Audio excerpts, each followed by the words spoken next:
I want to talk about 10 steps towards a great stand location because we have that going on right here and I'm excited about it. You know, like I said, all these stands we're finding in Minnesota, we've gone over a lot of these in Coon Valley where I was at, and we're still hunting over there too, and when we were down in Reedstown. So, you know, we go over these spots, but I wanted to go over these steps. And to be honest, I don't have a list with me right now. Not to say we're pressured or under the gun. We just want to get a lot of video content out today. And I'm saying 10 steps. Please forgive me if it ends up 7, 8, or 11, or 12. But I'm going to go through them because this one is very logical in my head. So all these pieces fit together. And I hope that you can take something and apply it to your stand locations when you go to your land, whether even on public land, private land, whatever it might be.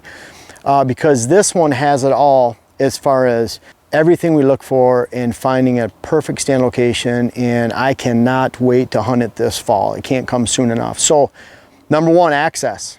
We have really good top access off this field, and what that means for top access is when we have winds that are coming out of this direction, which happens to be west, then it's going to be from the top. It's not getting blocked by the soil. We're not too far down in elevation to where it starts to wrap around. And no, I don't like to just put my stands in the top 20%, 10% of the lay of the land. That kind of stuff is hogwash. It really, you know, if there's food down at the bottom, we're gonna have buck bedding up here. If there's food up at the top, there's gonna be a buck bedding down the bottom. You can't hunt in any, you need to learn how to hunt all elevation changes. And which stand location is the best? It's a stand location you next shoot a deer from, not the last one. And so every stand location should have a purpose. You should play for every wind, up and down. And we have stand locations we'll talk about down below and how we're getting into those. But this top axis allows us to have dependable winds. And also, along with dependable winds, because we get free air, meaning it's not hitting a tree line, any kind of soil, it's just blowing off the top. That allows us to hunt winds in the morning that blow over this cruising trail below us. We can have winds going literally right over that cruising trail. Because they're lifting and getting out of here, the deer are not going to wind us. They're going to be below us in elevation. We're not planning on cruising up here, more out in the small little food plots or big food plot out there, or let alone in the ag fields. So access for great winds and getting into the stand location with a great wind is paramount. And then at the same time, of course, if we're getting winds out of the northwest or northeast, out of the east, blow right back up in here into our access. So perfect. We can use this stand because of the elevation change with many different wind locations, almost about 120 degrees from both sides. So we're going to get 2/3 of the entire wind spectrum. We're going to be able to hunt this stand. And I think we're going to be able to hunt it for evening too, because we can blow it into a non-deer area back here, and that'll give us some evening setup too. So we have morning, evenings covered, many different winds, and that's perfect. Now access, number two, coming over the top right here. We have great access because of the terraces out in the fields and the terrace in this food plot system. There's actually a terrace right here. There's another one 100 feet away, and there's another one about 150 feet away from that. So we'll be able to come in behind terrace, and what that allows us to do is use that elevation to get in and out of here without spooking deer. We'll eventually have a big layer of switchgrass up there, and we'll be able to come in through the switchgrass. So can't wait for that in the future, but for right now we can use the lay of the land and then that switchgrass to ultimately get in and out of this stand without spooking deer. There's a lot of ag land up here. We won't access along that ag land. Right at pre-dawn, we're gonna wait till the deer get out of here, and then we'll enter this post daybreak stand entrance or afternoon for evening sits, and we can get in and out without spooking deer. Now, current movement. We verified just in 24 hours, nice buck coming through here on a mock scrape. So we were able to say, well, this lay of the land works. There's a cruising corridor that works in there, number 3. And so we're setting up this stand location based on natural movement and based on lay of the lands, inside funnels. You can imagine this field, this is the furthest it gets into this bench system over here. This bench system extends for several hundred yards. So we're tapping into this at its closest point to the bench itself and to the movement. Like if we had a stand location up here, we'd be 50 yards away, we couldn't bow hunt. So we're hunting on this. It's almost like an inside corner where the deer are bumped to this lower side of this small field right here. And then we have a perfect tree. So the perfect tree doesn't always happen, but we already have the inside movement here. We can shoot to it. The lay of the land drops off. So we're just looking at this bench. Great spot for bucks to cruise or to access in the morning. They're coming off the fields, they're moving through here. So that's number 4. Number 5, we had the perfect tree. Beautiful tree. And we actually have the ability to put a camera in there. So we don't always have that perfect tree, but this works out. And you can bet with this cruising corridor right here and where we put a mock scrape or water hole, then we're definitely going to put those in a location that takes advantage of a nearby tree stand. If you can't put a tree stand by a mock scrape or a water hole, I urge you not to do so. And this happens to work out that not only do we have a great spot for that buck movement to add some sweeteners like that, but we have a great tree. Next, we have a great ability. We already have the deer movement coming through here back and forth. Perfect spot for a mock scrape right down there.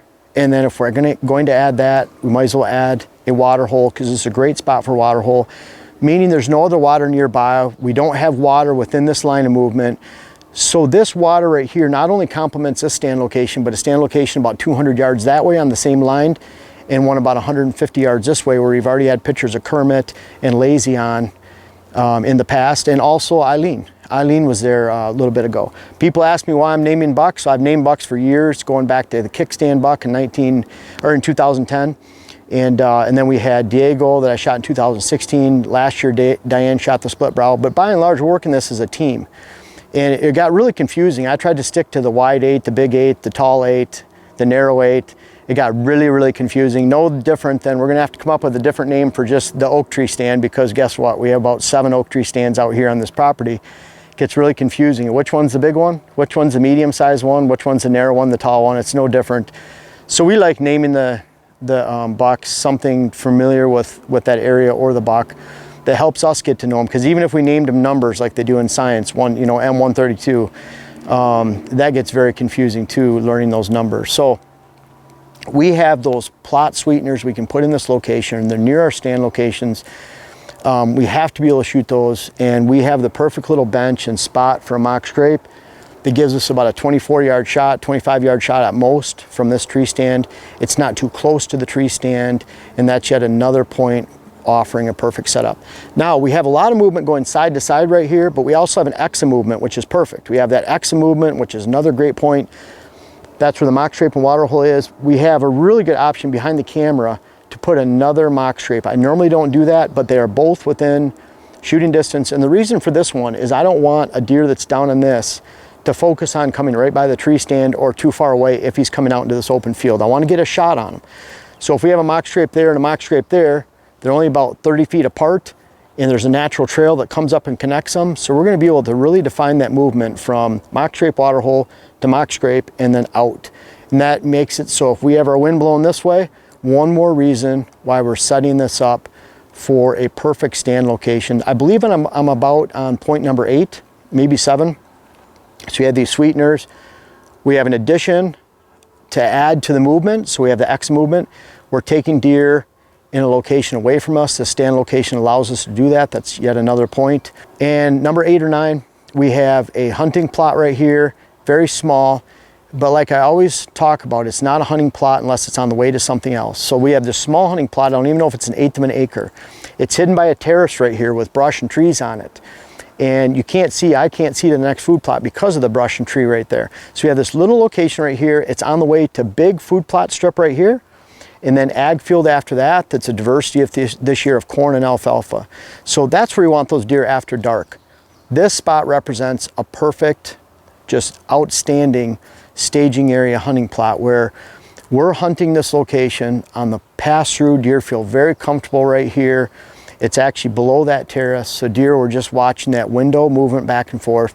That helps us define our movement, whether they're going in and out that we're trying to create this movement, we're trying to magnify that X, or they're going inside right here. And yet another couple great points for getting deer out of our position, hunting them safely, and being able to get in and out of the stand without spooking the deer with constant, dependable winds based on the tree stand type. We also have, for another point, we have shots at the mock scrape water hole, and then we have shots along this cruising corridor where we can get 3 to 4 really good fans of shots, let alone out here. We have 1, 2, 3, 4, 5 windows into their movement, either up or down or side to side along this. So we're getting multiple shots, great options for this perfect tree stand setup. And number 10, I think I'm on number 10, I might be 9 or 11, I apologize.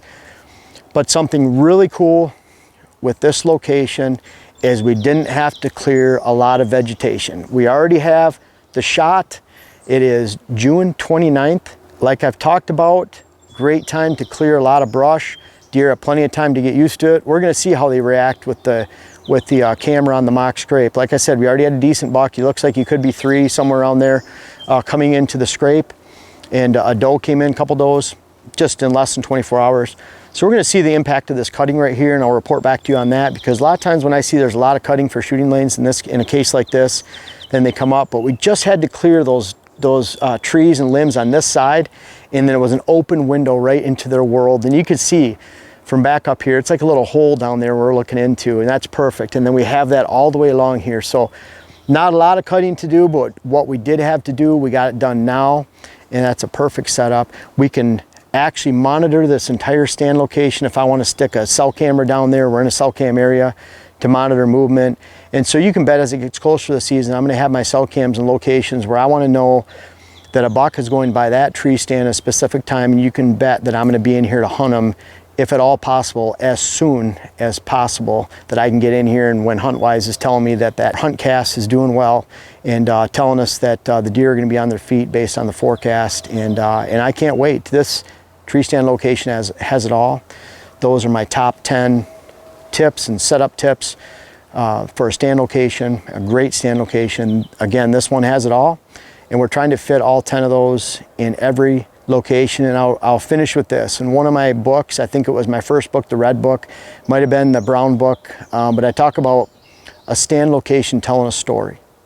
If the story is really short for your stand location, it's not a good stand location. A story meaning elevation change, habitat change, age of habitat change, movement patterns that are already here, a lot of activity of wildlife in the area, thick lowland cover, hardwoods in between, a lot of junk, early successional growth. We have the food here, the food plot systems, we have the mock scrapes, we have the water hole. We have about 7 or 8 things happening in this, so that if this tree could talk, it could tell a lengthy story about the wildlife movements around here and a lot of reasons why this is a great stand location. Make sure you have these 10 tips going for you and these 10 steps going for you going into the season, or at least a high percentage of them. And at the same time, make sure your tree and the stand location can tell a long story of potential success this fall, and you're going to be on the right track to attaining your whitetail goals, and I can't wait to hear about it. Well, if you made it to the end of this video, you're obviously interested in whitetail habitat solutions, what I have to teach, and you will love my new web class series. The first one is how to design your whitetail property. It's out now. The link is in the description. I invite you to check it out. It's on my website. Can't wait to hear about it.